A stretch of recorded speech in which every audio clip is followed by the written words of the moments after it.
turning a moment into a movement.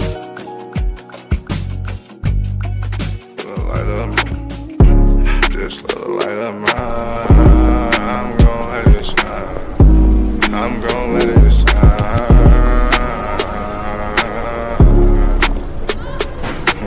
This little light of mine, this little light of mine, I'm gon' let it shine.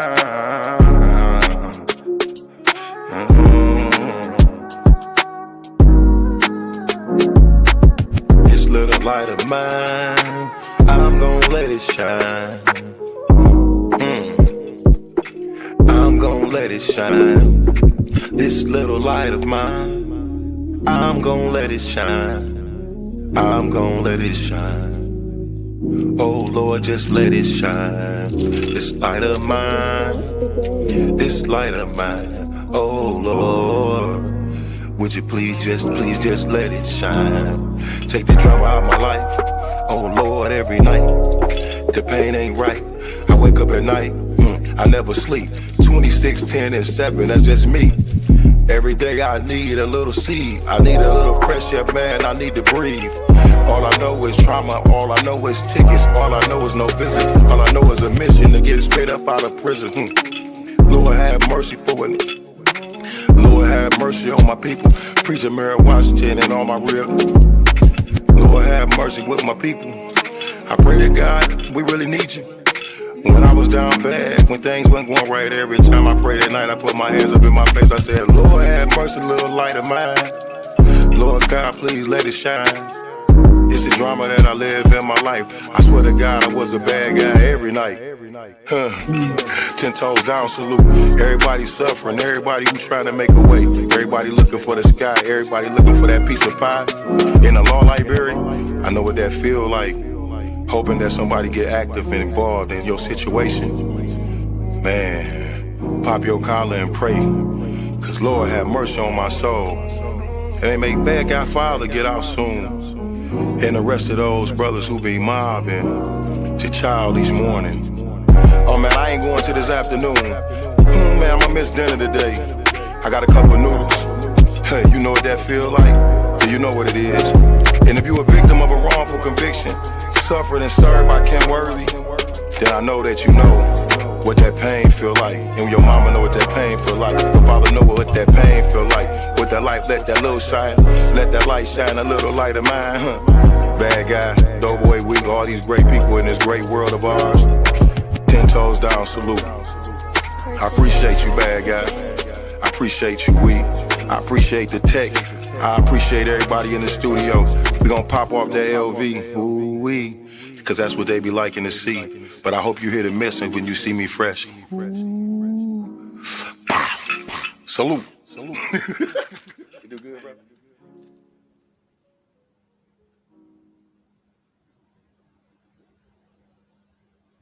Greetings, everyone, and welcome to Turning a Moment into a Movement. I'm your host, J Love, and as always, we're grateful that you join us for another critical conversation on truth, accountability, and justice. Tonight, or this evening, we're going to be diving into cases that raise serious questions about what happens when the foundations of justice, evidence, itself is compromised. So what happens when the evidence is withheld? What happens when information is delayed? When the process that is supposed to ensure fairness becomes the very thing that's undermined? So we're going to be talking about two different cases. We're going to talk a little bit about the Ewing Searcy case, and then we're going to talk about another case, Kevin Deshawn Skies. The court reached a different conclusion on his case, and so we're going to have Ms. Diane talk about that. So thank you for joining us. We want to talk about our mission while we're here every Saturday now. We're here. Turning a Moment in a Movement was inspired by the wrongful conviction of Gerard Haycraft, my son, and was built from the urgent need to create a self empowering space for all those who have been harmed by injustice. Our mission is to shine a light on wrongful convictions, over sentencing, and neglect of those who are mentally ill and medically frail within the criminal legal system. We are committed to uplifting voices and sharing truths and advocating for those too often silenced. Through education, community organizing, and courageous storytelling, we work to disrupt the systems, policies, and patterns that fuels injustice, transforming awareness into collective action, and turning every moment into a movement for real change. Thank you for joining us again. And this week, Revatia is here. Hey, Revatia. Turn your mic on. You would think I would have that down by now. But talking, how are you? I'm so glad to be here today. It's a wonderful time for us to come together.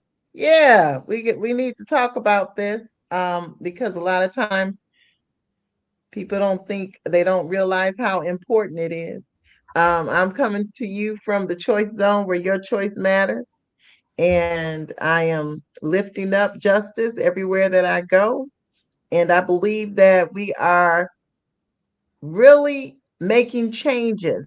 And change happens on an individual level, and it also happens on a collective level. And I believe the individual level of change is most important because it can reach so many people just where you are. So, Jay, I'm just excited to be here tonight. And I thank you for having me on. Thank you for what you do and everything that you are in the community. I appreciate you.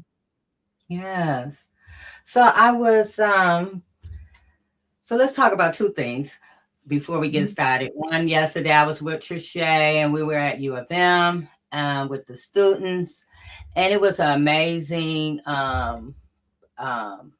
opportunity to learn more information about Crystal Clark and what goes the issues at Huron Valley. And it was a really great program. The students did a great job, and I want to commend them, Trisha as well. We were after the presentation, we made signs, and we were outside on the campus at U of M, holding up our signs and, giving out information about Crystal Clark. And so I just want to let everyone know that we're still, fighting for Crystal to be released. I talked to her this morning. This week has been a bad week, I think, because of the changes in the season now. It's getting warmer in there, and they're doing all kinds of stuff, moving people around. They've been doing some testing. And so running fans, which all of that stirs up the mold. And so she has been coughing a lot and like a really bad cough. And it's been like hard for her to breathe, but she's in good spirits. And so I want to let people know, if you want to know more about Crystal, on the screen, I put her link tree there. Her link tree, for those who might listen to this and can't see it, link tree fighting for Crystal Clark. And if you go there, you'll find out more about Crystal Clark, the fight for her freedom. The reason why we're fighting for her freedom, she's inside Michigan's only prison, highly allergic to mold. And for 15 years, they didn't do anything about it. And because of that situation with the mold is physically growing out of her body. It's growing from the inside. It's coming out her ears. It's growing up her legs now. It's going around her ears, on her arms. And so what we're trying to do is to bring more awareness and plead with the governor. I don't understand why she's not responding, but we're pleading with the governor to give her medical clemency or clemency, commutation, pardon, whatever, whichever one she chooses, to free Crystal. So that was yesterday. And today conversation, I went to the hearing, and I want to play this before we bring on Miss Diane. Yes, yes.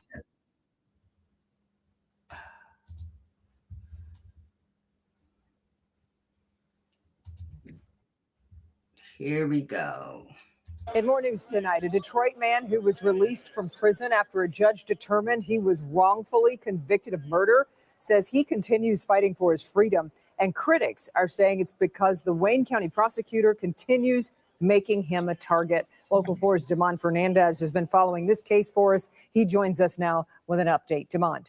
All right, Kimberly. So, 2 years ago, we watched Darrell Ewing walk out of jail a free man after trial judges overturned his murder conviction. He spent 14 years behind bars for murder before the court said he was wrongfully convicted. Well, Wayne County prosecutors appealed that decision, and today all sides were back in court with Ewing and his supporters bringing a strong message for the Wayne County prosecutor.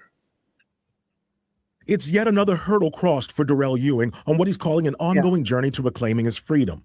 Y'all keep on wasting the court's judicial resources and time. It's time to get right.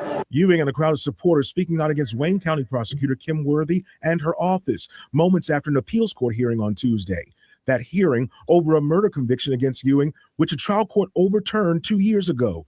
Prosecutors argue the trial court was wrong in releasing him. Y'all wasting the people's time, and y'all hurting the victims by keeping on prolonging cases that y'all know are clear cases of innocence. Look at all these men that stand here. This is the innocent man that's been declared. This is the innocent man that's been declared. This is the innocent man that's been declared that did time. And there's many more. Ewing served 14 years in prison before judges determined he was wrongfully convicted. He's now pursuing a law degree and acting as an advocate for other men and women fighting wrongful convictions. Cases some in this group say are being handled by the same Wayne County prosecutor. You're responsible for wrongful convictions. Instead of releasing the people and allowing them to go on with life, you're just trying to charge out the taxpayers, do the taxpayers dirty. So fire Kim Worthy. Wayne County prosecutor Kim Worthy issued a statement saying, "My office makes determinations whether to appeal on a case-by-case basis after examination of lower court rulings and the legal and factual issues involved. Prosecuting attorneys have a right to appeal adverse rulings, and my office makes decisions that we believe are merited and in the best interest of justice." For Ewing, he says he remains forward-focused as the prosecutor's appeal plays out in court. After Tuesday's hearing, he gathered a group of attorneys, exonerees, nonprofits, and advocates to provide legal resources for the greater community. You and your supporters are trying to send a strong message. What do you want folks to know? The thing is, it's all about getting it right. We aim to get it right. Anybody that's aiming to get it right, it's some individuals that I would never want to stay next to my auntie, my dad, my friends. You hear me? That justice must be done here. But when it's an injustice, you have the duty to correct it, not to continue to prolong it. And we learned law students with the MSU Public Defenders Clinic are helping Ewing argue his case. For now, all sides are waiting to see what the Court of Appeals decides.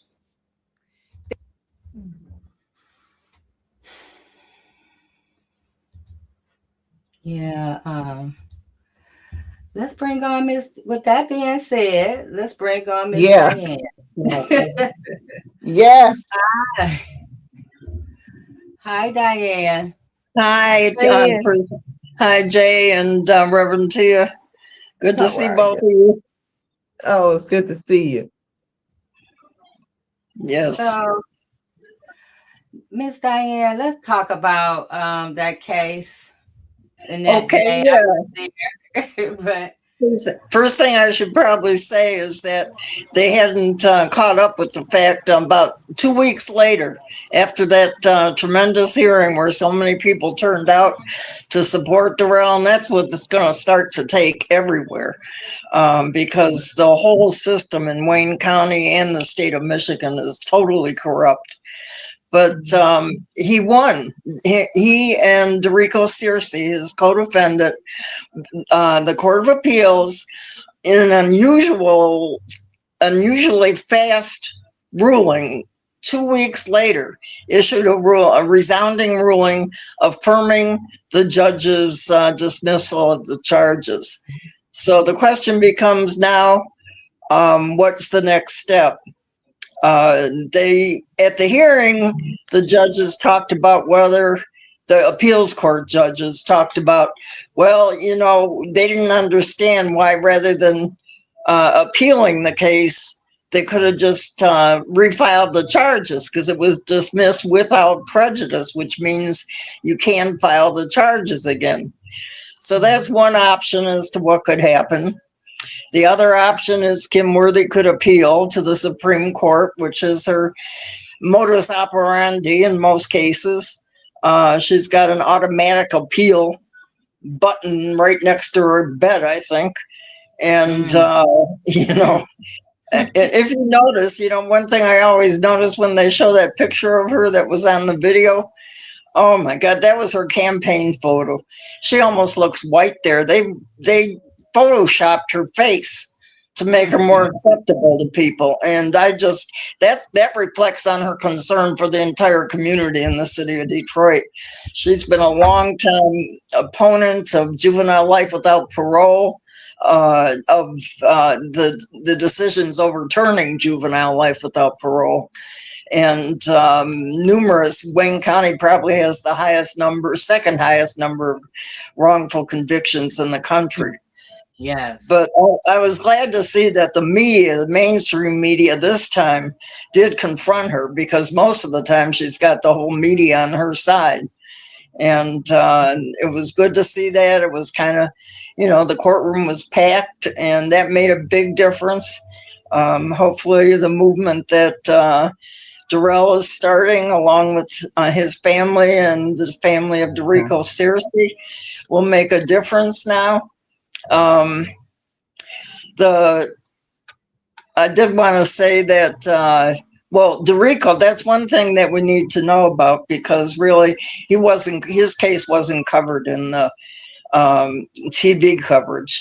It was a case. Derrico won the case too. That's his co-defendant. They both have their convictions vacated still. Now, Derrico is still in prison serving, let's see, 35 up to 70 years, I think, or it might be 40 to 80 on a charge that stemmed from an incident after the following year, 2011. And he was cited as a habitual offender in that case based on this case. Now, this case has been vacated, and he had a previous charge of first-degree murder in 2005, but he won that. The jury acquitted him. So people need to remember him and his family too, because he's party to this whole situation. His attorney is Blaze Kearney. He spoke for Derrico at the hearing, and he's a very skilled attorney. He did a good job, and he was supposed to, when I talked to him in 2024 after the charges were dismissed, he was talking about at least getting a resentencing in Derrico's case, because it was falsely based on habitual offender. So, and one other thing I want to point out too here. Well, the other thing that was brought to mind when I was at the after event, and I asked the lawyers there, because there's a difference between with prejudice and without prejudice. Now, their cases. Yeah, the difference is that when a judge dismisses a case with prejudice, it cannot be brought back again. Now, in Derrico Searcy's brother's case, Thelonious Searcy, Sean Searcy, that judge, Thomas Hathaway, was totally outraged at the shenanigans of the Wayne County prosecutors, in his opinion, dismissing charges against Sean. And he just basically slammed down the hammer on him and said, look, I'm dismissing this with prejudice. Basically, I can't see that he's going to ever have a chance in this court to have a fair trial. And that was challenged. They appealed that. Kim Worthy appealed that. They got a kangaroo Court of Appeals panel that claimed that the judge did not have the authority to dismiss with prejudice. Now, that's a question of a judge's discretion. That's one thing that was raised in the Court of Appeals opinion. It's attached to the story that in Boys of Detroit, the Court of Appeals final opinion on the case. And they raised the issue of the judge's discretion.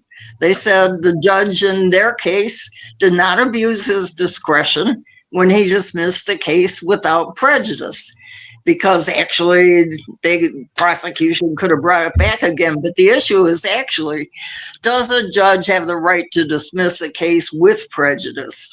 In Arizona, that case, it was New Mexico. What was the guy's name? Alec Baldwin's case. When he was up there, he was charged for the killing, for the accidental gunshot shooting that he did of a woman on set who died. And the judge gave a definitive ruling in that case, dismissing it with prejudice because the prosecution had withheld evidence, and citing numerous cases from around the country as well as New Mexico that said that the judge has that right. And some people have said, well, it doesn't apply in Michigan. That's bull. That was a Brady claim. That's national. And so that still needs to be challenged, really, because at least that would stop the courts or the trial courts from just continuing with the charade of charging people and appealing, even when they know they're innocent. In Darrell's case, they knew from the beginning. The feds were involved on it. They brought in a witness that talked about the actual perpetrator of it, and to testify. They wouldn't let the witness. Tyree Washington was the perpetrator, according to many accounts in his account. And that was at the beginning of the trial. And they refused to take that into account. They refused to let Tyree Washington testify. And they've gone through this whole situation all over this almost 2 decades now, where they are fighting like crazy to lock Derrico and Darrell back up. And this is their MO. This is what they do all the time. In the case, when people wonder what Kim Worthy's going to do with something, I always point to the case of Marianne Gaboldo. Now, people may remember, especially in Detroit, in 2011, Marianne Gaboldo was a woman that was the police, including helicopters, tanks, etc., went to her home where she was living with her 13-year-old daughter, who she was weaning off a dangerous medication. CPS, Child Protective Services, had decided that she should not be weaned off that medication, although they weren't the parent and they weren't a doctor. And it turns out they didn't even have the judge's authority. The judge never signed the order to take her out of the home, but they took her. And they charged Marianne with a bunch of felonies. Marianne's charges were dismissed by 2 judges, first in the district court, 36th district, and then Judge Gregory Bill. Both of them did this twice. Judge Gregory Bill in the circuit court dismissed the charges as the fruit of the poisonous tree because of a lack of the judge's order. And Marianne had to fight about custody of her daughter still. She was still continuing the battle. Kim Worthy kept appealing and appealing and appealing, and finally she got the state Supreme Court, which was a different natured court back then, and they agreed that the conviction should be reinstated. The night before that, Marianne, who was a global hero by this time, had a major aneurysm and was disabled and died 6 months later. So Kim Worthy basically prosecuted her to death. And it's incredible. That was a mother and child. Kim Worthy was a mother with a child about the same age. And she did that. That was a big case. I remember them showing it on the news when they were all at this lady house, like she was a serial killer or something. And Right. police and everything at the lady house. That was crazy. So, and even with go ahead. Tony's case with prejudice, right? Mm-hmm. And he still has to go back to court in May, right? Yeah, he's still they since the issue with prejudice never really got addressed in the appellate process, so it's back in the retrial basis now. But he has got a judge that people should remember, Michael Jackson Bolanos, the young, in his 40s, the young black Detroiter that was basically framed up for the murder of Samantha Wool, the synagogue leader in downtown Detroit. And a lot of people watched that. And that was a case where it was clear that they had no grounds to charge him with her murder. The attorney, Brian Brown, and his, I forgot the woman attorney's name, but they made it clear that there was no grounds to charge him with the murder. He happened to be in the area. He was walking around, seeking opportunity, on parked cars, basically. And he happened to run across her body in the sidewalk. And he left immediately because he said he didn't call the police or anything because he knew what would happen. A black guy, finding a white woman's body there in downtown Detroit. And but the jury acquitted him of the murder charges, acquitted him of home invasion, which they had no grounds even to say that he even went in the house. And I don't know if you have my story up there on Darrell at the bottom, there's video from Fox 2 News about with what Judge Margaret Van Houten said in that case. Yeah. So that you want? I can play it here if you'd like off my computer. It was just astoundingly biased. We won't be able to see it on your computer, Diane, but you probably hear it. Yeah, you could probably hear it. I can pull it up just a second. Okay. I was this was the most astonishingly racist ruling I'd ever heard a judge give.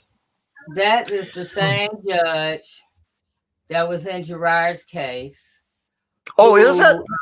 Yes. Who said, although I read the everything that everyone said, because we did letters, we had letters from doctors and all. But anyway, she said, because a jury found you guilty, I just got to go with that. She didn't do anything. Then she told us that he would get health care, great health care. In Jackson. Which she did not. He did not get good health care at all. Right. It was just so much, but she's the lawyer. I mean, she was the judge. Margaret Van Houten. That lady was late every day. If she disgrace. Let me play it. I just brought it up, you guys. Hold on 1 second. Yeah, you gotta hear her in person. She's horrific.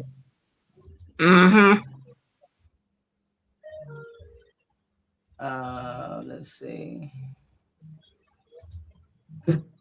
Just 1 second, you guys. And while she's talking, his attorney, Michael Jackson Bolanos, and his attorney are there just while it seems stunned. like this is not a serious charge, when you add the habitual fourth offense to it, raises it to a maximum penalty of 50. But it went out. Yeah, we got something going on. Well, here I can. Okay, go ahead, guys. Okay.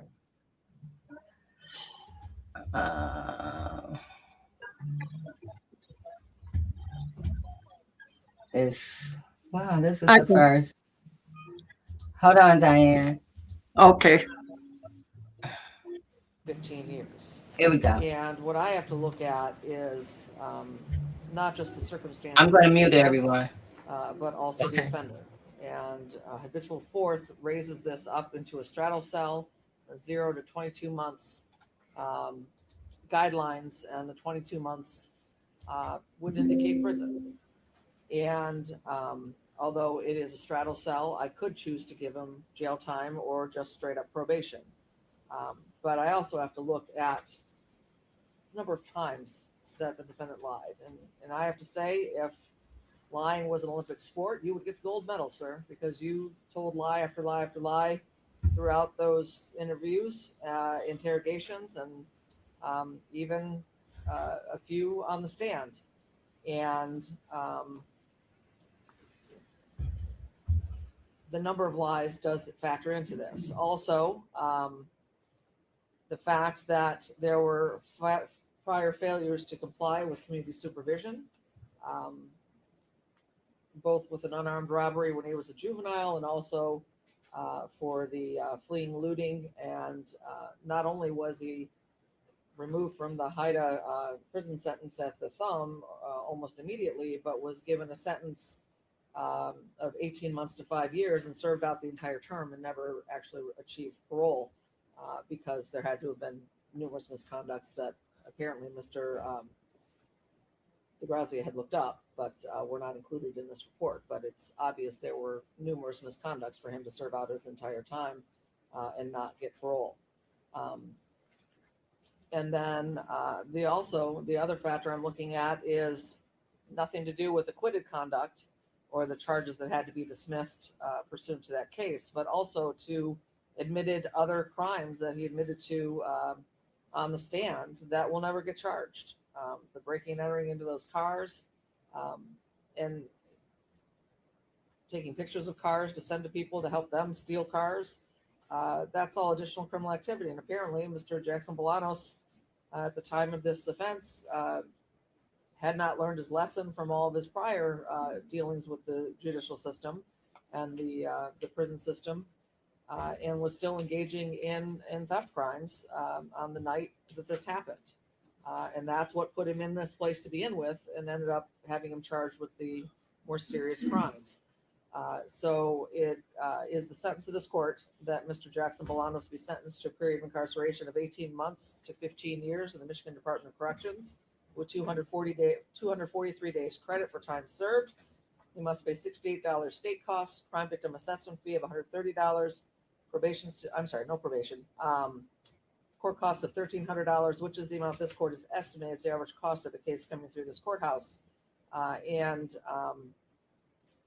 It's my duty, sir, to advise you of the right to seek appellate review of your conviction and sentence. If you're unable to afford an attorney, one will be appointed for you. They'll be given transcripts needed to prepare your motions or an appeal. If you wish to seek an appeal, you have to sign and date your appellate rights paperwork and mail it to the clerk of this court within 42 days of today's date. Your client's already initialed the form? Yes.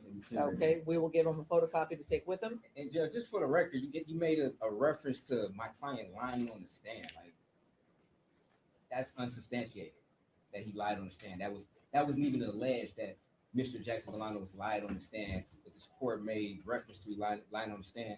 And just for the record, Judge, he successfully completed his last probation he was on in 2018. So he demonstrated to the court that he does have what it takes to be successful on community supervision.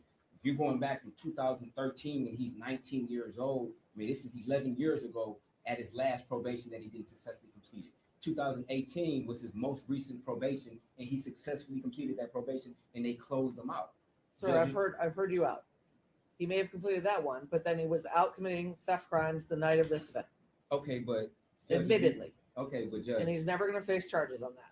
Okay, so that's uncharged conduct, and Judge, if they wanted to charge him on that, they could have charged him on that. But in this building, Judge, we got to be honest with ourselves. How many individuals get sentenced to prison for lying to the police, especially if they're not being charged with any type of larceny? That just doesn't happen. How many of those people are habitual fourth offenders? I'm done. That is my sentence. You can take it to the Court of Appeals. Oh, well. So this is a difficult case. We started with some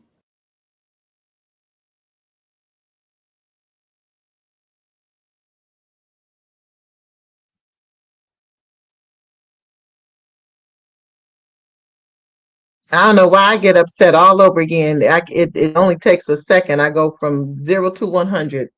That is our system, judicial system is horrible. And it's because of Diane, the people. you muted. Unmute yourself, Diane. She, this the same lady. It's she triggers me just watching and listening to her voice. Yes. Oh God, I didn't know that. I kind of sprung that on you. But she, she's the kind of, you see her out. It's on site. On site for her. Yeah, even what she was saying about that had nothing to do with anything. She just made up a whole thing to put all this time on him. She made up a whole thing. They had recommended, the probation department had recommended, or the sentencing, whatever, whoever makes the recommendations in the Department of Correction had recommended 18 months probation. And should that racist B went ahead. Yeah. Now she's out of Dearborn Heights. She was served on the city council there, the white area of Dearborn, and all that. Also, appointed judge by Snyder. And this is what we're allowing to happen in our courts in Wayne County. Ridiculous. So ridiculous. Yes. That lady is ridiculous. She might as well be South Africa. Back to what she said in Gerard's case. Like, it sounds like there's two different people, but I just gotta go with the person that she didn't like and do nothing. She knew it was wrong, but she sentenced him to prison anyway for something he didn't do. So, and when I saw that this was the judge, I could not help but tell Thelonious, I'm praying for you, because this is the same judge. Yeah, I didn't know that he knew. Yeah, that you had dealt with her too, because I'm worried about what's going to happen with him. Now, she, denied their motion for a Daubert hearing because there's a question about a gun in the case, and they wanted to bring in experts, the defense, to testify about what the prosecution had presented, to testify from the defense standpoint. She denied that. It went all the way up to the Supreme Court, and they overturned that. So that's what's happening next, is a Daubert hearing, May 11th. But, these judges, in the case of, what time? How late are we on for this show, Jay? We got time. We could go to the next case. Okay. Well, I want to ask. I just wanted to throw. Pardon. I got questions about that case too. Go ahead. Yeah. Oh, about but just quickly at the bottom of the story, I have a whole thing about that the assistant prosecutor in that argued at Darrell's hearing, Daniel Hebel, who's a right-wing Trumper type with the Student Statesmanship Institute. It's an institute in Lansing that stages multi-track week-long summer trainings for conservative Christian high school homeschooled young people in the basics of legislation, the judiciary, business, media, and election campaigns. It touts itself as Michigan's premier biblical worldview and leadership training program for high school students. And its slogan is inspiring teens to find their ultimate identity in Christ and their highest calling as his ambassador. Now, he was also the assistant prosecutor, and he's been in a lot of cases. His performance at Darrell's hearing was just abominable. He didn't quote any case law. He kept talking about, that stuff. When he was referring to evidence, he used that term repeatedly. He's also the prosecutor in Ricky Rimmer's case, and we've been covering that case for years now. He filed a brief that was full of falsehoods, misinterpretation, deliberate misinterpretation of case law. And, Ricky's case right now is pending at the Supreme Court. So we're hoping that maybe, because the felony murder situation. The Supreme Court in Michigan heard a case back in December, I think, or was it January? Anyway, they heard a case in the Edwin Langford, about the felony murder statute in Michigan. And that case involves a ruling from the Supreme Court in 1980 in Michigan that outlawed felony murder convictions, basically saying that, you have to prove the underlying felony they had intent to murder. And it was never made retroactive. So all these guys are sitting in prison, hundreds of them who were convicted before 1980. And it finally got back to the Supreme Court to address those people's cases. And we're hoping Ricky that's what he was charged with, felony murder. And there's other cases that are out here now too, where people are still facing felony murder charges. So, and the state of Pennsylvania Supreme Court just overturned it completely. They ruled that is not a legal conviction. So, Yeah. wait a minute,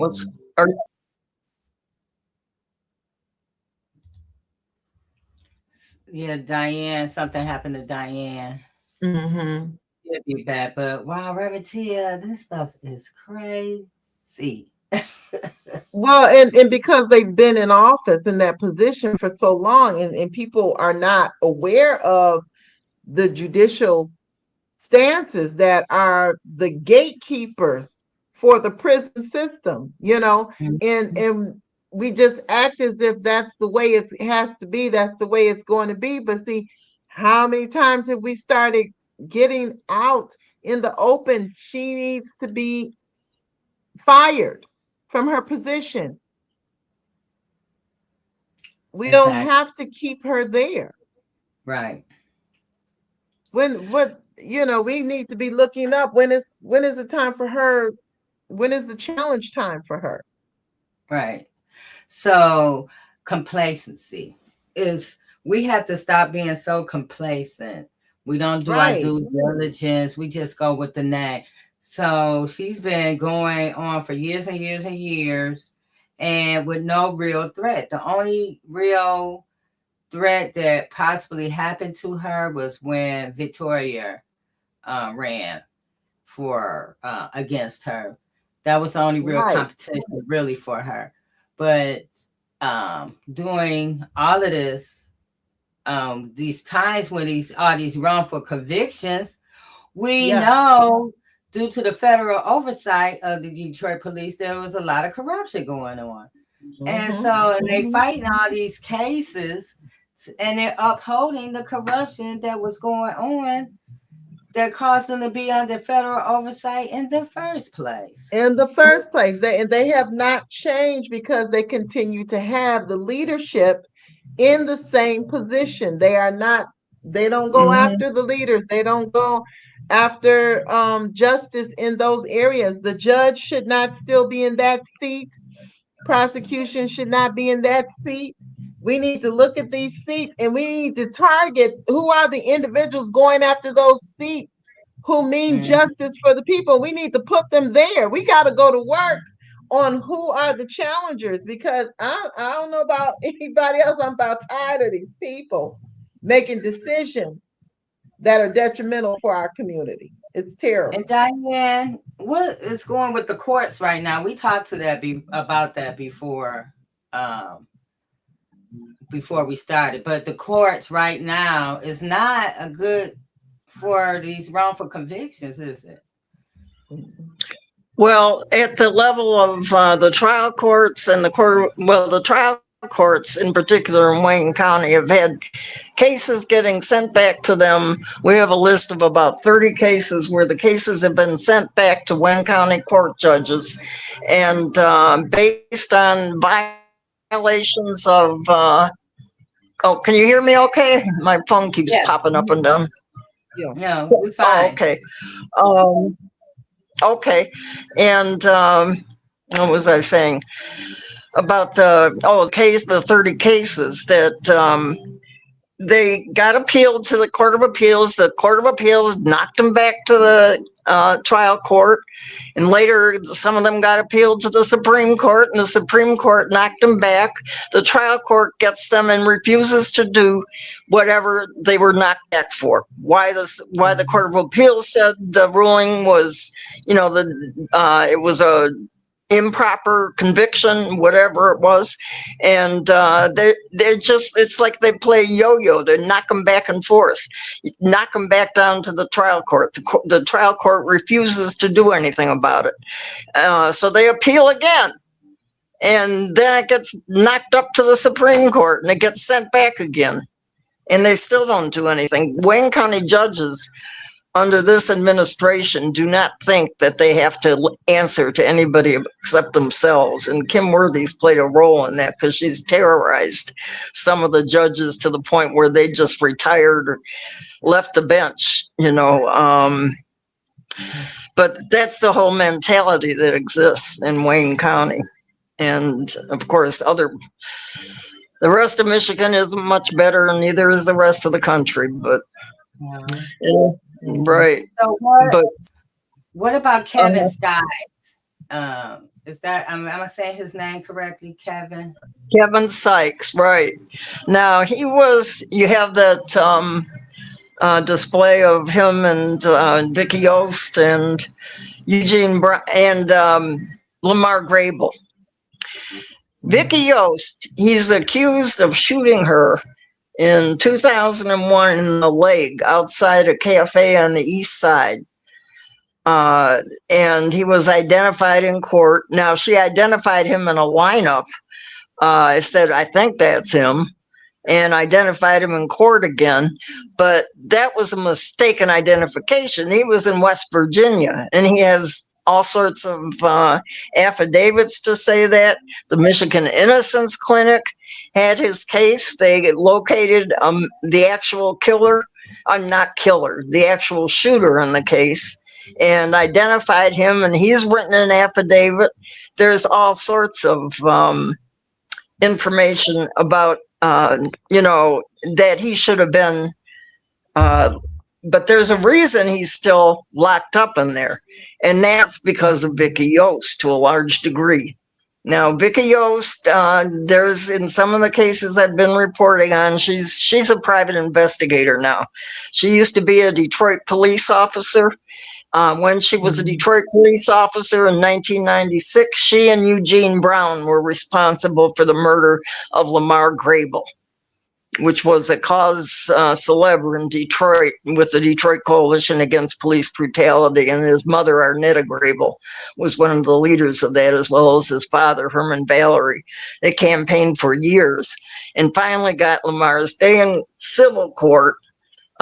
Eugene Brown basically admitted that he could have shot him in the chest as he was laying down 3 times. In other words, executed him while he lay on the ground. That case, that was a jury verdict of $4 million in favor of the family. That was appealed by the Wayne County prosecutor. Then it was appealed to the Supreme Court. By the time it got resolved there, which they upheld the verdict as well, it had gone up to $6 million. But in the meantime, people lost their lives. Arnetta died back in 2016. Her health was drastically affected. Another member of the Detroit Coalition Against Police Brutality that worked with us on that, Cornell Squires, died in 2017. And his son was framed up by the police. I also did articles on his son, Cornell Emmanuel Squires. And after Cornell died, he was left without his father and 2 little toddler kids. And he died a few years ago. He was shot to death. We don't know who did it, as he was taking the garbage out in front of the home he lived in with his father, and on the southwest side there on Electric Street. So, that's the kind of tragedy that ensues out of all these wrongful deaths, these executions in the streets, these executions in the prisons. Basically, when they send somebody to prison for life, you're taking their life. That's what Ricky said in his case. The cop that framed him up, James Harris, that he knew what he was in retaliation to Ricky. He knew he was either going to kill him directly or kill him by sending him to prison for life, and that's what happened. And I'm just looking for the information right now on Kevin Sykes, because go ahead. What were you going to say? I was just on the screen. Attorney Pamela Rice Campbell said they, speaking of the courts, keep remanding the cases because the trial court isn't following directives or not conducting evidentiary hearings. Right. And in Kevin Sykes's case, now the Michigan Innocence Clinic had taken his case because of the strong innocence contention in the case, which was that he wasn't even in the state when that happened, and that he had a confession from another man on an affidavit saying he was the one that did it. The ID but Vicky O still testified against him at his trial, and I think Kevin's mother told us that well, she seemed a little uncertain about doing it, but I don't care. That woman participated in the murder of Lamar Grable along with Eugene Brown, participated in covering it up. Inkster. Brown name sounds familiar. Why is that name so familiar? Which one? Eugene Brown. Lamar Grable. Oh, Eugene Brown, he killed 3 men in a series of, there was all sorts of coverage, news coverage of his story. I broke the story really in the Michigan Citizen. He killed 2 other men, Lamar in 1996. Prior to that, he had killed Roosevelt, I got his last name mixed up. He had killed another man claiming he had pulled a knife on him, which wasn't the case. That went to court, and that didn't go no place. And then he killed a motorcyclist, a white motorcyclist who was in the motorcycle club with his fiance, and he shot him through the door of the club and killed him. Now, there was a Walter Shoulders report from the internal, the police department asked Walter Shoulders, who was a deputy chief, and a panel of deputy chiefs to look into those cases. And they decided that, in fact, he should be tried for those cases. That was covered up by Benny Napoleon and them back at the time. And they refused to do anything to take action. Eugene Brown graduated from college, went on to retire from the police department, never spent a day in prison. And Vicky O, she took home the gun that they claimed Lamar Grable had, which he didn't have. She took it home with her. It was one of the throwaway type guns the night after, the day of the shooting, and didn't turn it into evidence the next day. And there was, in a court of appeals opinion on in Arnetta Grable versus Brown, the court of appeals said that basically said that it was clear from the testimony at the trial that there was some kind of deviant police behavior going on. And so, that's been known. But anyway, 5 years later, here she comes, and she was involved. She's been involved in other cases too. That doesn't, anyway, in Kevin's case, the fact that, now, wait, I'm looking to see if I have this ruling on the, here's the Grable versus Brown information. Dr. Peters testified to inconsistencies between Yost's testimony regarding the manner in which the gun found near Grable's body was fired. Dr. Peters opined that these inconsistencies raised a serious doubt regarding the number of shots fired or what happened to the weapon as it was being examined. Dr. Peters found it odd that Yost's version of the event seemed to become clearer as time passed, since one's memory is generally fresher, closer to the event. Dr. Peters opined that the defendant's that's Eugene Brown, and Yost's behavior could be consistent with peer secrecy and deviant police behavior. So she was already on the record of having that was a case of mistaken identification, which was also the case with Kevin Sykes. That was a mistaken identification.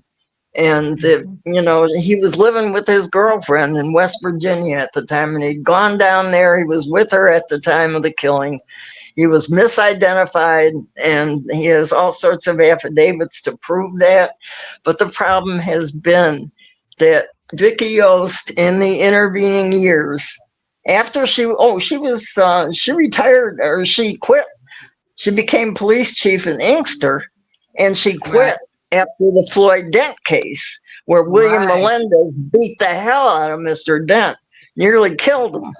And there was all sorts of huge rallies and everything in Inkster back then.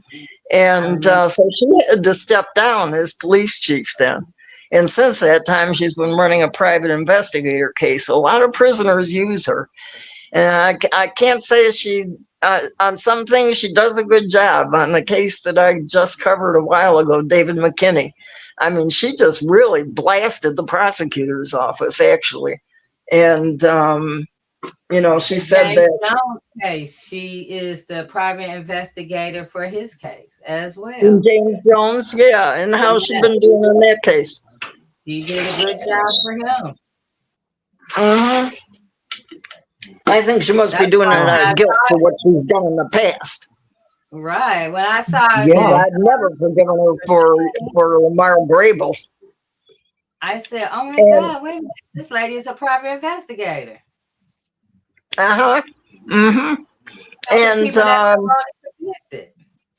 And she works closely with the Conviction Integrity Unit, with the prosecutor's office. The judge in Kevin Sykes's case is Patricia Frizard. Her husband, Dan Frizard, also works with them. And she's got ties to the state administration, the attorney general's office, and all of that too. Just like Kim Worthy, and is basically in bed with Dana Nessel and other actors that came out of the Wayne County courts. I believe the judge that was responsible for wrongful, not the judge, the prosecutor responsible for the wrongful convictions of a number. Her name just slipped my mind. They were protesting about her outside the courts for the last couple of years. There were articles in the Metro Times, but she went up to Dana Nessel's office and there's other prosecutors that have, and so they just recycle all these people from one place to another. Like they do all these wrongful conviction stuff, then they get recycled to be investigators and all kinds of stuff for integrity units. And that's why people are saying this is why the argument for why integrity units should be separate from the prosecutor's office, with separate people with no ties to them, because it's the same people who have been accused of wrongful convictions or injustices or lies and corruption, working in the innocence. Right in the Conviction Integrity Unit. Yes. Right. And so when people, they have a right to say all of that when you hear all of this stuff about folks. Yeah. And what they do in the Integrity Unit, there was a case that I covered. Alfonso Clark, the Conviction Integrity Unit, got him exonerated and said he was wrongfully convicted. But the cop out of Inkster, which is where it was Inkster cops again involved here, they were involved in two other wrongful convictions, the one of David McKinney that I just mentioned, and another wrongful conviction, and I can't think, he's still in prison. The other guy, they both are. David McKinney's been in there forever, based on a totally faulty case brought against him about killing a gun shop owner in Inkster. And there's a whole story up on him in Voice of Detroit, so you can read that if you put his name in the search engine.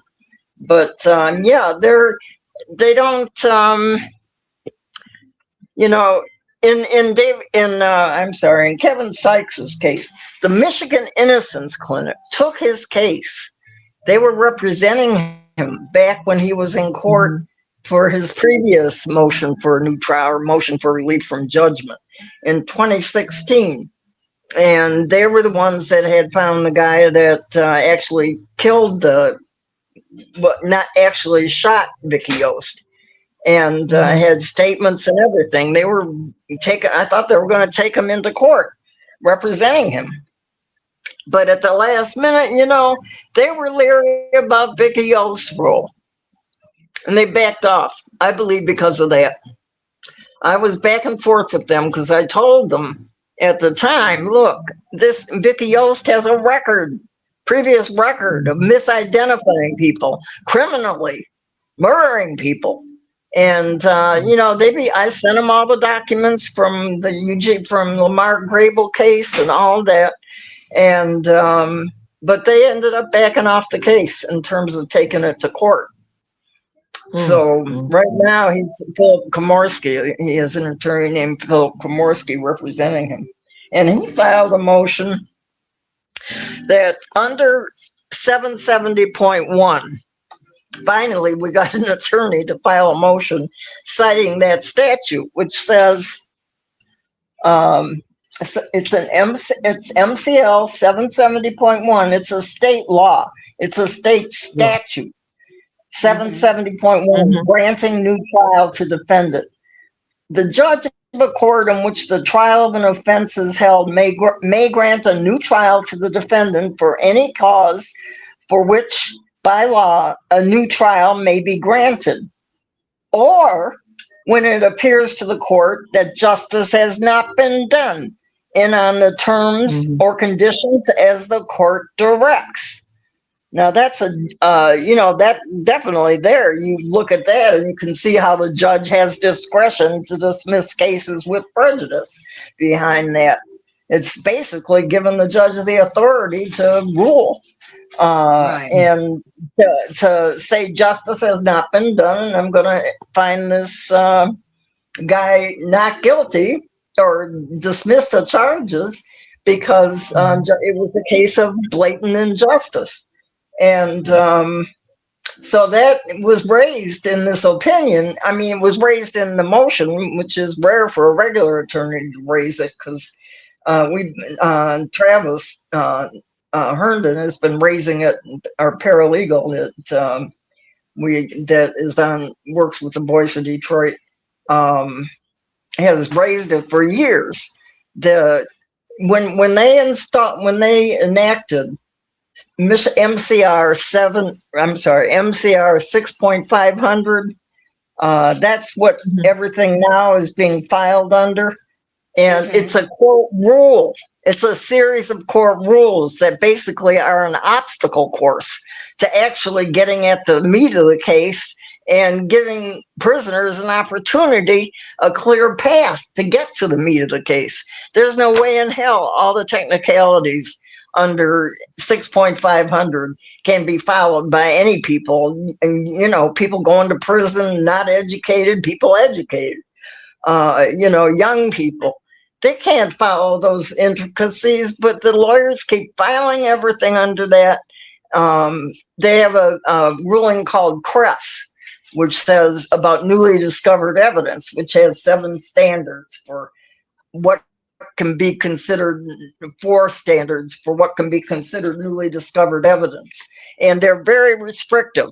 That's the standard under which Temujin Kentsu, they denied him under that. The conviction integrity unit in Dana Nessel's conviction integrity unit refused to take his case because he hadn't met the Crest factors.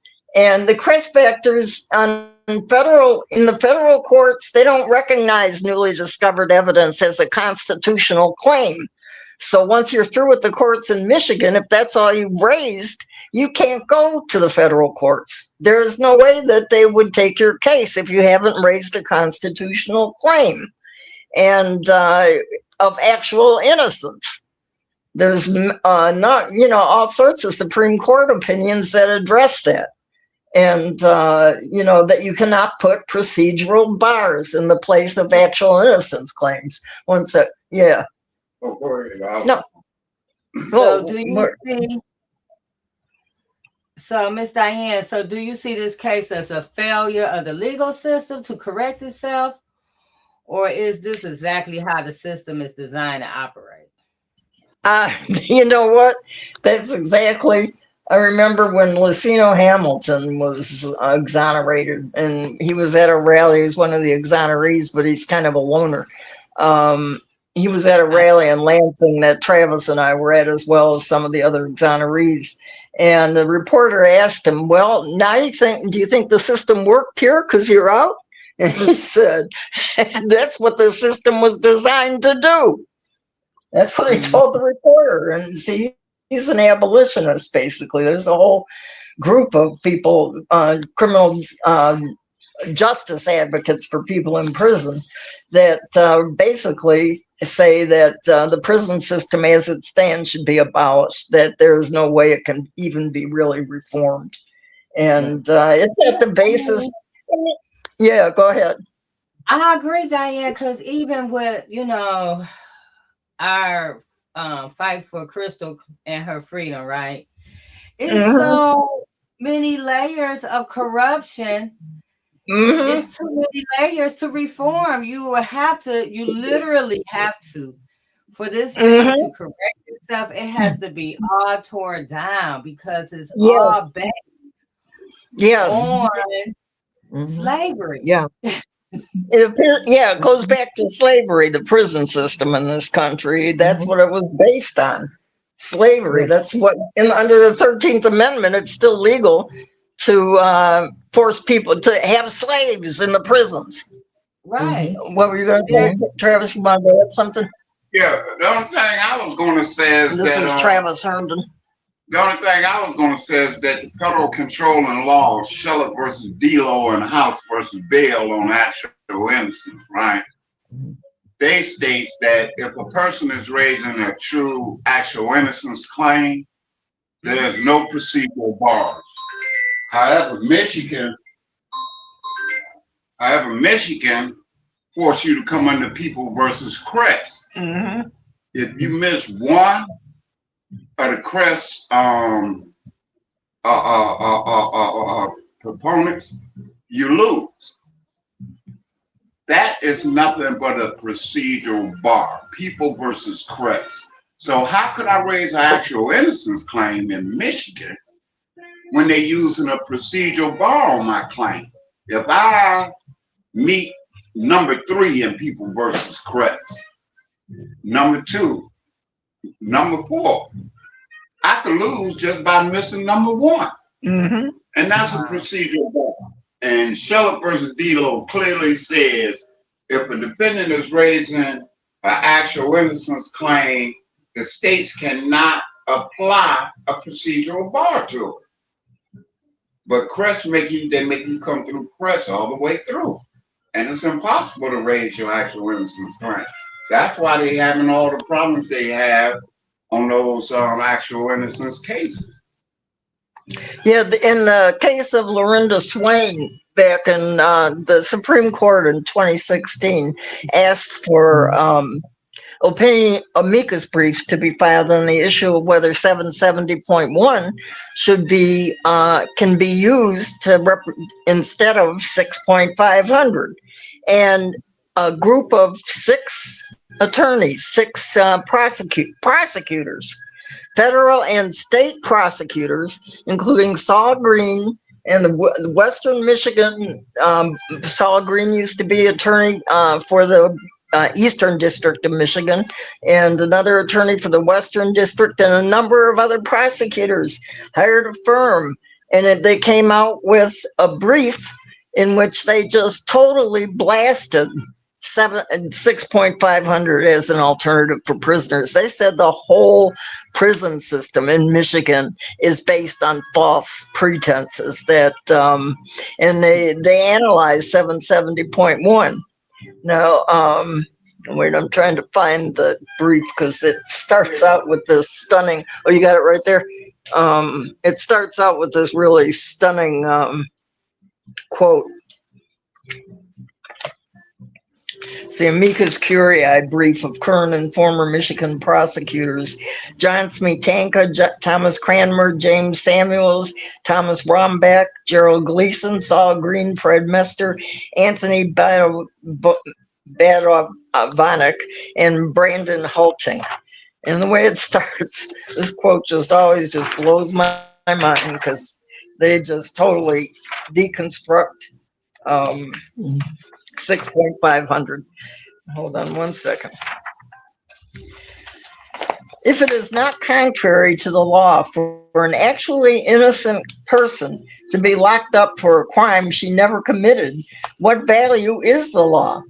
The wordplay of lawyers is mere pettifogging when aimed at keeping innocent people in prison.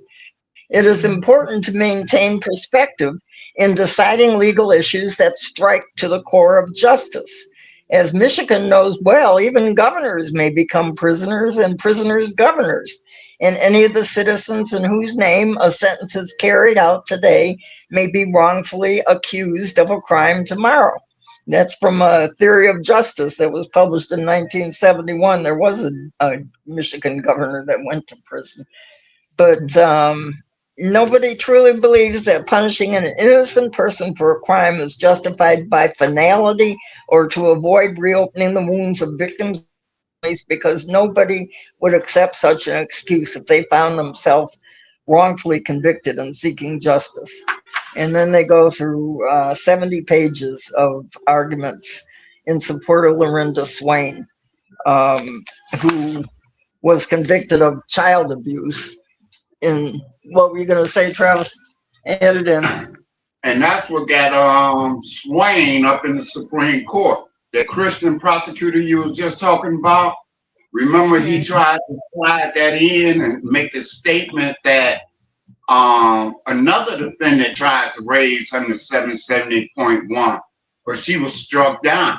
Yes, because he cited the 215 Swain opinion, which was the Court of Appeals, which was overturned at the Supreme Court level. The Michigan Supreme Court, based on that amicus brief, they granted leave and asked the bench and the bar 6 questions, 6 issues. And the last issue was, could a defendant file a motion for a new trial under 770.1 instead of 6.500? They didn't get to that question because they decided the case on the first issue in Swain. But if you look at it, when they sent the case back to the Court of Appeals, they said, make a finding not inconsistent with the trial court finding when he granted her relief. And the trial court found that she had been denied a fair trial, and that justice had not been done. Under 770.1. Right. And Swain sitting out there with 1.9 million. Now there was another case in 24 called People versus Selman. He filed a motion for a new trial under 770.1. And the trial court granted it. Kim Worthy appealed it to the Court of Appeals. The Court of Appeals told her, you're right, he shouldn't have granted relief under 770.1. However, the new trial stands, but he shouldn't have granted it. And right now he's sitting out there with I think $2.1 million that he got. And I noticed that each one of these cases came because they attempted to go under 770.1. And since the Supreme Court didn't answer that question, in actuality they did, because when they sent it back to the Court of Appeals, they sent it back for a finding not inconsistent with the trial court. And the trial court found that under 770.1, justice had not been done. So in essence, when they sent that back, the Michigan Supreme Court basically ruled that you can file a motion for a new trial under 770.1. but none of these lawyers would take that issue back up there. They're scared. They won't do it. And, you know, once it gets back to the Supreme Court on that issue of 770.1 appealed like that, the Supreme Court will use that as case precedent. Well, what you got to understand about that, in October 1st, 1989, the Michigan Supreme Court, with its supervisory powers over all state trial courts, told them anybody filing a post-conviction must file under 6.500. And so the court's been following that. That's a court rule. But it's a statute, 770.1, and it has never been overruled. Because if it was, the judge in Swain in 2015, how could he grant her relief under it if it can't be used in a post-conviction? And that's the question of the separation of powers. The courts cannot overturn legislation. That's the legislative branch of government. Well, we learned except that if it's on, if that in elementary. Right, everybody knows that. The executive branch, the judicial branch, and then you got the legislative branch. Who makes the law? And in Sean's case, in Ewing Searcy's case, actually that was filed because Travis worked with him on the original motion for relief, and that was filed under 770.1 or in the alternative 6.500. So where was I going, Travis? You should remember about Sean's case being filed under 770. Oh, I would know. In the Court of Appeals opinion that threw out his conviction, they refused to consider it under 770.1 because they said 770 that the courts had overturned 770.1, which was a falsehood. But fortunately, they looked at Vincent's mother's testimony that he was the true perpetrator of the crime and other ballistics evidence that was falsely presented at the trial by the prosecutor. And, and they still threw out his conviction. But now you see where he's at again. So, this whole system in Michigan has just been set up to make it, it's slavery all over again when you come down to it. Yeah, right. The numbers of folks saying. Mm-hmm. Well, and the key is we need to be able to say where do we go from here. I think it's important that people understand everything that people have been up against. And when you talk about, to just say you're in a place of democracy and it's fair and our system is different, then you're just following a narrative and you are not really understanding what has happened. And because the reason why the whole system needs to come down is because it's filtrated with people in leadership positions who do not have the capacity to judge without bias. And I don't know if that can ever be fixed, because that is a mechanism within their own brain that obviously, unless they have a great desire to do so, is not going to change. Yeah, it can be fixed because look what they're doing. They're taking cases like Thelonious, who the judge already exonerated him, and they're taking it to the Supreme Court and bringing it right back. And so, despite what the judge is ruling, despite him saying that, you can't bring this back, they're doing it anyway. And guess they do it anyway. We're paying for this. The taxpayers, we're paying for our undermined. And so, once people ask us about, these wrongful convictions, right? And why does it take so long? Well, here's the reason why it's taking so long. Because these people are fighting it tooth and nail, and then the system is set up so you can't win. It's hard to win. It's hard. It's hard to win when you have the people in power stacked up against you with a judgment that you've already lost before you even started. Right. It's ridiculous. And so when I want people to really understand that when you look at leadership from the executive level right now and making decisions and moving in opposite of law, opposite of decorum, everything that we're supposed to do in an executive position, it goes down to all levels. So in the smaller courts and the larger courts, people have been doing whatever they have wanted to do, making this and not following law. Just like that judge did in Jackson Bolanos' case. Right. Yeah. She didn't follow the law. She made the law. She said all that stuff, and she built his. She did listen to, and those people is the sentencing guidelines people that, you know, they tell the judge what they think. That she didn't listen to that because she let her prejudice.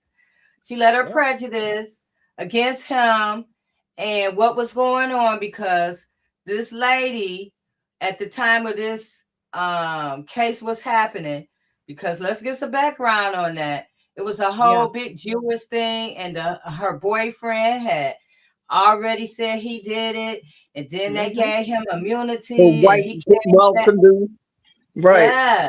So they had to make somebody the scapegoat of this because it was a big thing.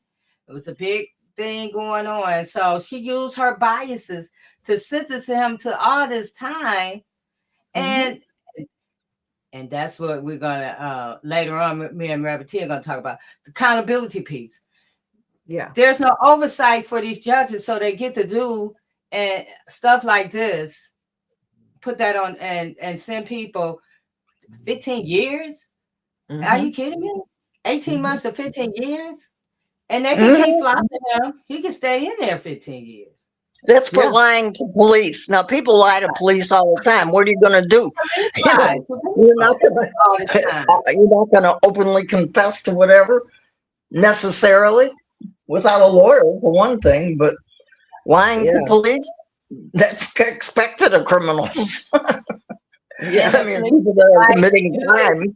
That's the other thing. The police can lie to you, and exactly. I was going to say that. Exactly. And they don't get in trouble for it.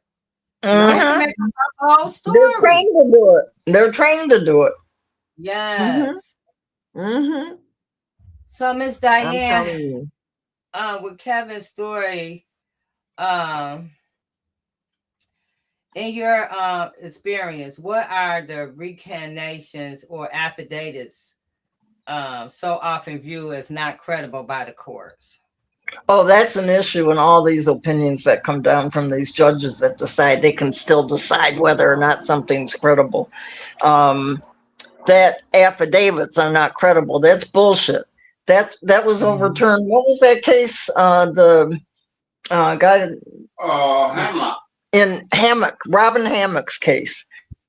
The Michigan Supreme Court said, in fact, I think it was Justice Megan Kavanaugh, woman justice. Yeah, ruled that just because you haven't lived, she was talking to the white reactionary judge on the bench. Well, you may not have lived in the situations that poor folks and black folks, basically, and not these words, but she was saying this, have lived in, because the judge was saying, well, that's not believable that a 12-year-old child would have been out in the street selling marijuana and witnessed the actual people that did the crime. You know, and because there was an affidavit, and she said affidavits should be considered on their face. It doesn't matter. Even if another prisoner executed an affidavit for somebody in the same prison, they have the right to have that considered as a true piece of evidence, and to have evidentiary hearings about them. That's the key with a lot. In this case, Judge Prezard refused to hold an evidentiary hearing on there's all sorts of people that had written affidavits that needed to be examined in court. And there was another case recently where the judge also did that. The D.R.E. Hamilton case that Travis has been working on, the judge did the same thing, just refused to hold an evidentiary hearing. There's a number of cases we've run across. They will not listen to the actual people involved in the case. And in Ricky's case too, because he had two witnesses that could testify to how the police extorted the testimony against him in his trial, and they refuse to listen to them. They'll say things like, well, you know, that was 20, 40 years ago and they're just now coming out. Well, doesn't mean it's not true. So this for you and Travis, in your opinion. So is the legal standard for actual innocence simply too high for most wrongful convicted people to ever meet? The legal standard for actual innocence? Why don't you address that? Because, well, the legal standard for actual innocence, the mistake that I find is happening is that Michigan lawyers, they rely on Michigan case law. You know, for example, if I already had filed a petition for a writ of habeas corpus in my case with the federal courts, and then I come back around through Michigan, and I raised the issue of newly discovered evidence. And Michigan, what they does, they use the People versus Crest, and guys be intertwining the actual innocence with newly discovered evidence. And so what a lot of people don't understand is that in People versus Crest, Crest did not win. When he went to the federal court, he tried to go back to the federal court for a second of successive aid. They told him, we cannot hear this case because you came up here with newly discovered evidence. Newly discovered evidence is not a federal constitutional claim. That is a state rule of law. See, so when these lawyers is filing this stuff with these guys, they talking about newly discovered evidence. And they're going to lose if they try to go to the federal court with it, because it's not a federal constitutional claim.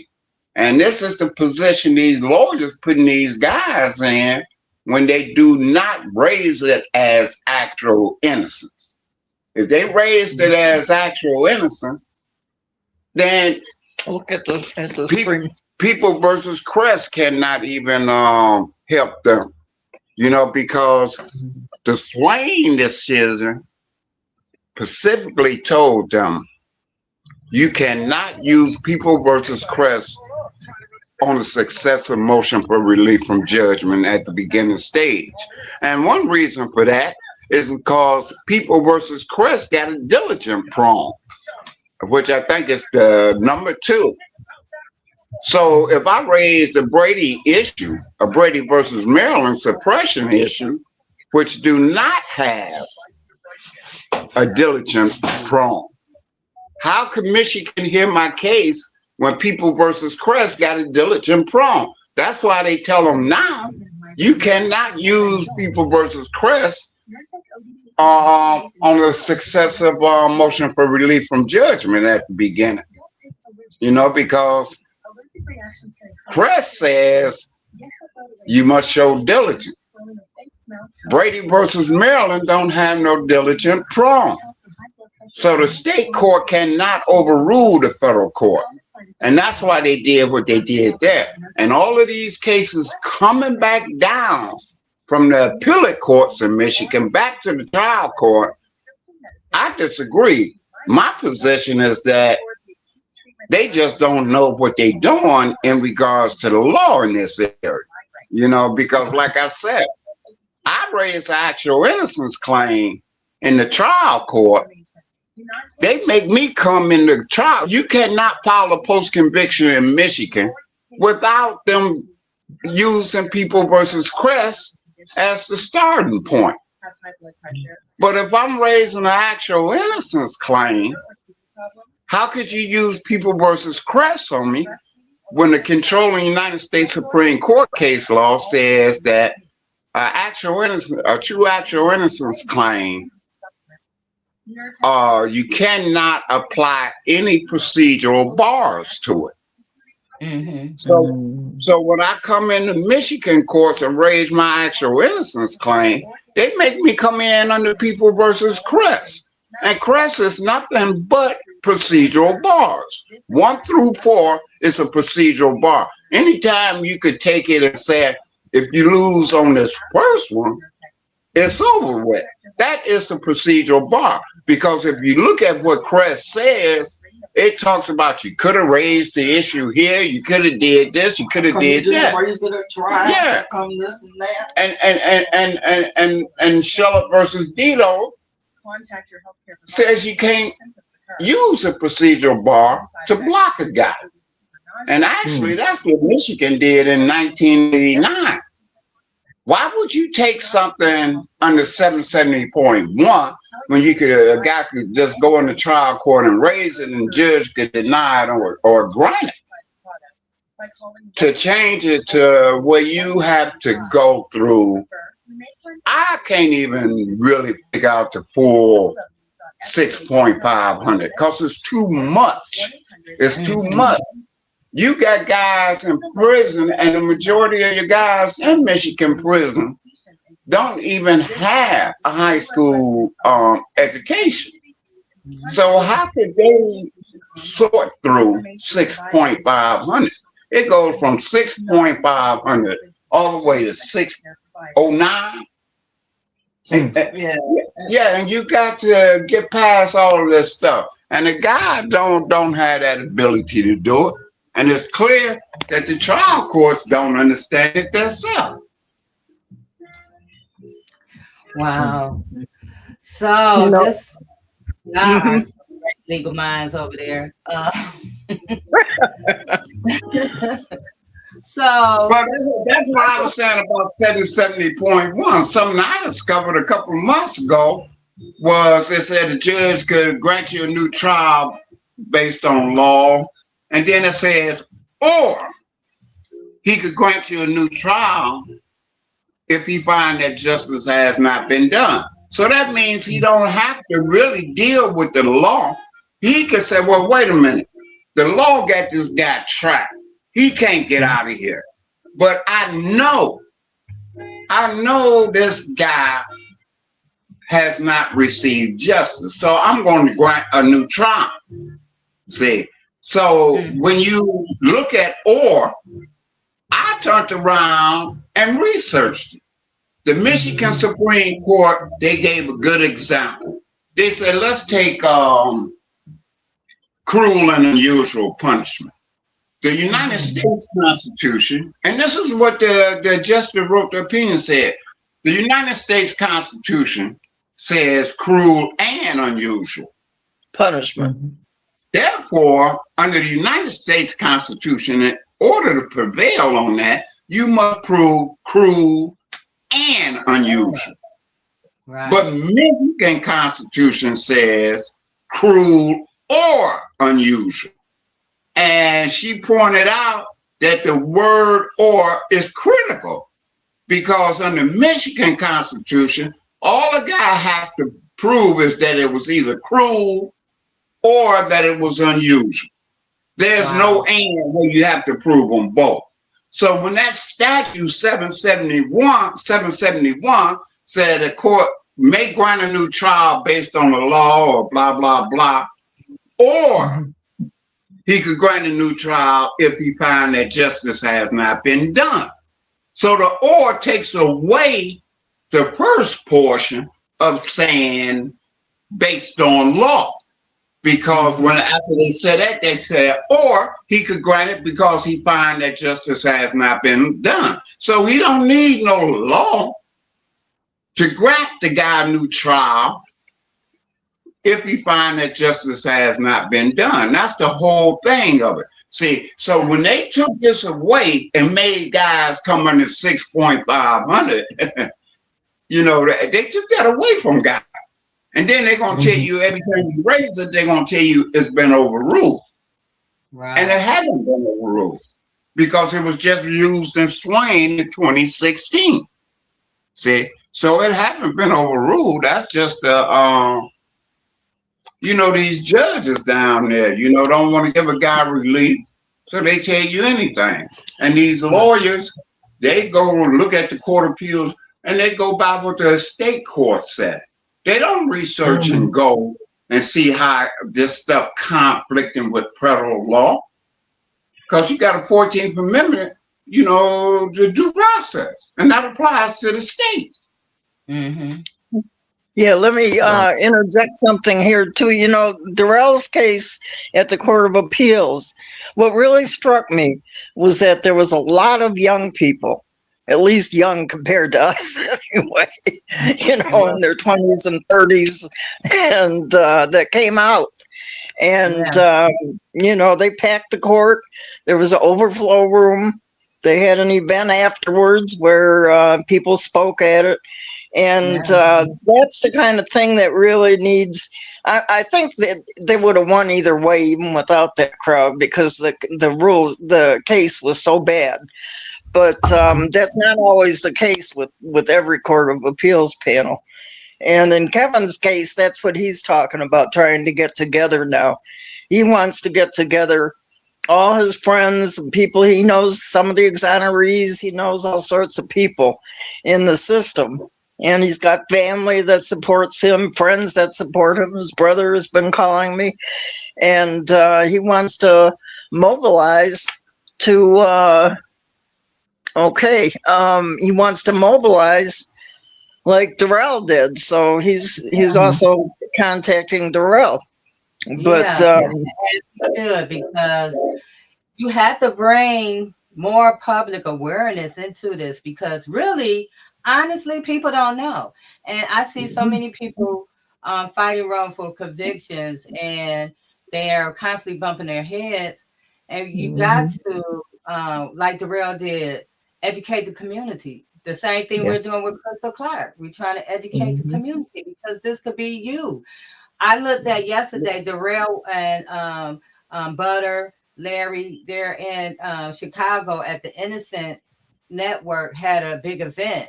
And they had like this ballroom full of innocent people from all over the United States. That place was packed full of people who've been exonerated. That's just a small amount.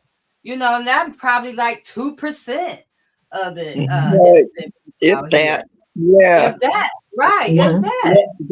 To be honest with you, my honest opinion of Darrell would still be in prison if he didn't represent himself when he went back to the trial court. If attorneys were to represent, Darrell would still be in prison. Darrell refused. He refused to accept Michigan law without federal law, and he did his digging. And now, just putting it point blank, he refused to do what the white people was trying to tell him to do. He went with what he knew and he understood to be the truth. And that's why he won. If it wouldn't have been him, if it would have just been his attorneys and he would have just sat there at the table with his hands folded, Darrell would still be in prison. The other thing I wanted to raise too was this issue regarding young teenagers in Detroit. They've been publicizing supposedly how they're going downtown and disrupting events downtown, running their cars around and whatever. Look, kids in Detroit, Detroit has been so wholly gentrified down there. They've kicked out, the lower income people, black people, across the city, really, in the neighborhoods too, all the foreclosures and everything. The city has been transformed, and a lot of the black youth in this community don't have any future out there for them, and they know it. And that's why they just spontaneously do things like that, rebelling. And that needs to, I see the mayor is putting together a committee of young people to address those issues. But it needs to go broader than that. It needs to be an understanding of the entire plight that young people in this city are in. And you can address, some of it, but you need to welcome them into the embrace of the larger community, not demonize them. Right. You can't criminalize them and demonize them because they don't have anything to do in the neighborhoods. So all you did is fix up downtown and make everything gentrified and beautiful for downtown. Guess where they're going? Going downtown. For them. Right. They have not been included. Right. So I'm glad the mayor is taking a proactive stance and she's addressing it, because this summer they'll be bopping them on the heads and putting them, and Reverend T will be seeing them when they come through her thing. When they come in, that's right. Yeah. That's right. And so there'll be another cycle of kids. Yeah, they used to have the community centers that kept youth very active, especially through the summer, and all these activities. And we need to get back to those kinds of things, because a lot of times children don't have anything that they're doing. They must be, have things they need to be learning and growing all the time, even in the summer. So I pray they start that again. You used to have all those activity centers that was in walking distance from your homes, right there in the community, and they could do arts and crafts, they could swim, they could learn different skills that spruce up on their math and in English. It's so much that can be done, but we've fallen back and discontinued so much of that. That's part of the whole privatization and gentrification of Detroit, the bankruptcy. They just completely demolished city services in terms of the recreation department, the health department, the water department, all of it. And that was a racist campaign that was conducted by Governor Snyder with these emergency managers across the state. The emergency managers were assigned to almost virtually all cities that were majority Black, or at least significantly Black or people of color. And you see what's happened to Detroit in the neighborhoods. You go through Highland Park. It makes you cry. I go by, when we go down Woodward past the Highland Park Public Library, and it's all, boarded up and whatever. That public library used to have a basement full of Black history. Regional Black history. There was a Black history scholar that used to write at the Michigan Citizen, and I can't think of his name right now. But he said when they closed that library, they went and threw all those books about African American history into the dumpsters. He went and rescued them. And, to keep, but this is what they're denying to, young people in Highland Park could be going to that library still. Yeah. They closed the schools there. They closed schools in Detroit. It's just, it's been a definite dismantling. And that's all connected to getting back to the slaves ain't going to be educated. We'll make sure of that. Right. And guess what? Michigan is 44th in the nation in education. So, is it? Yeah, horrific. We've dummied down. Yeah. Thank you, Diane. We have been dummied. We're gonna have to get you back because I really want to dig into Kevin's case. Yeah, definitely. His family or something. But don't log off, Diane. I left you a message in the chat. Okay. All right. So, Reverend Tia. Isn't that something? When you talk about everything that has happened, what is surprising is that when a judge refuses to hear evidence, that is just mind-boggling to me. And they get to do it. They get to do it because they say it's irrelevant, it's repetitive, it's hearsay, or it's not disclosed like they said in advance, or it's outside of the procedural rules. But here's the issue. It becomes a legal issue, though, if it violates due process, if it prevents a fair hearing, or if it involves bias or improper conduct. Yeah. But how many lawyers go after that judge for those three possible reasons, Right. So when this comes to our segment, who we need to hold accountable this week, I think that we need to be asking the question, who is watching the prosecutors, right? Who is watching the judges? Who is ensuring accountability within the system? So because there's no real oversight, patterns of misconduct don't just happen once. They repeat over and over and over again. They grow and they go unchecked for years, which we're seeing. And when that happens, it's not just cases that are affected, people's lives are affected. So accountability cannot be optional for those who hold the most power. If no one is watching the system, then who is the system really serving? That's right. So, yes. Yeah, and it has to stop just serving the people at the top, Jay. I'm telling you, you're right. This is, and it's an eye opener. We gotta vote the right way. Yes. On all levels. Yes. On all levels. Yeah, we gotta hold them accountable. How is there no evidentiary hearing in the Searcy case and a man confessed to the crime?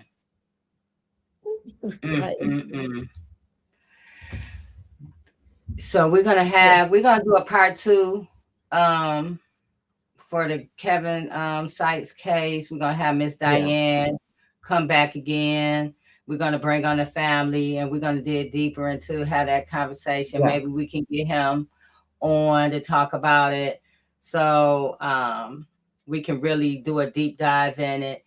Because it is, you see Darrell in their, case, and then you see this one, and it's just crazy.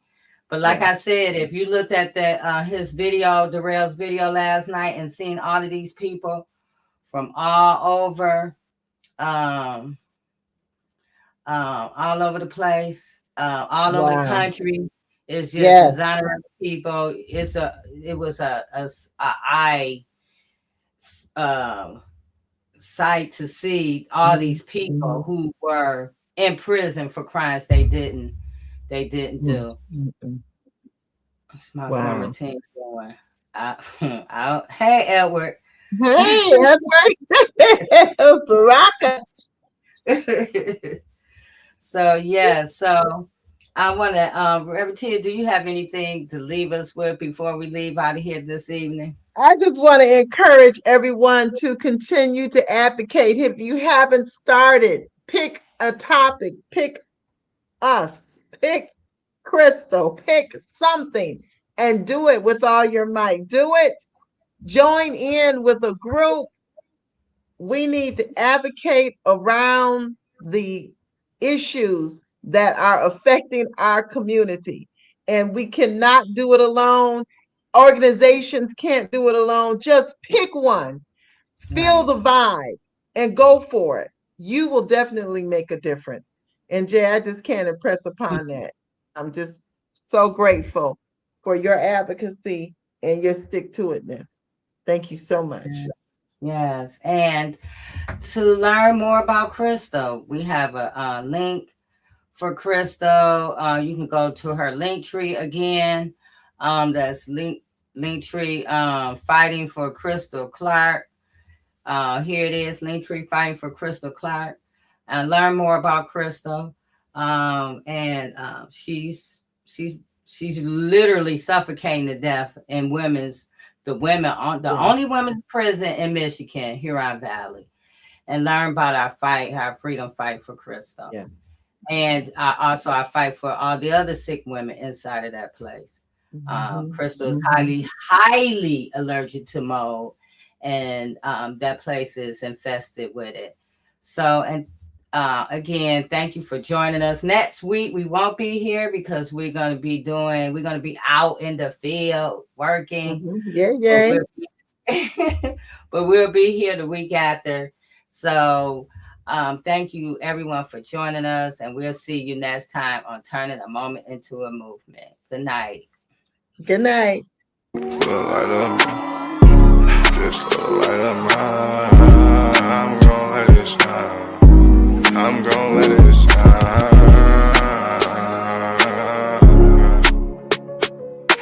Just a light of mine. Just a light of mine. I'm gonna let it shine.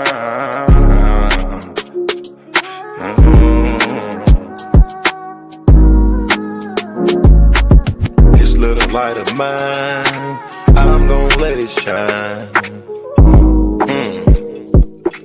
I'm gonna let it shine.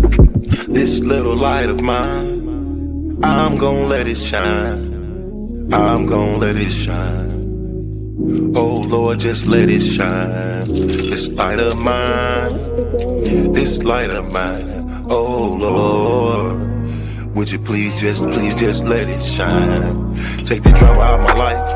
Oh Lord, every night the pain ain't right. I wake up at night, I never sleep. 26, 10, and 7, that's just me. Every day I need a little seed. I need a little fresh air, man, I need to breathe. All I know is trauma, all I know is tickets. All I know is no visit. All I know is a mission to get straight up out of prison. Lord have mercy for me. Lord have mercy on my people. Preacher Mary Washington and all my real. Lord have mercy with my people. I pray to God, we really need you. When I was down bad, when things weren't going right, every time I prayed at night, I put my hands up in my face. I said, Lord have mercy, little light of mine. Lord God, please let it shine. It's the drama that I live in my life. I swear to God, I was a bad guy every night. 10 toes down, salute. Everybody suffering, everybody who's trying to make a way. Everybody looking for the sky, everybody looking for that piece of pie. In a law library, I know what that feel like. Hoping that somebody get active and involved in your situation. Man, pop your collar and pray. Cause Lord have mercy on my soul. And they make bad guy father get out soon. And the rest of those brothers who be mobbing to child each morning. Oh man, I ain't going to this afternoon. Man, I'ma miss dinner today.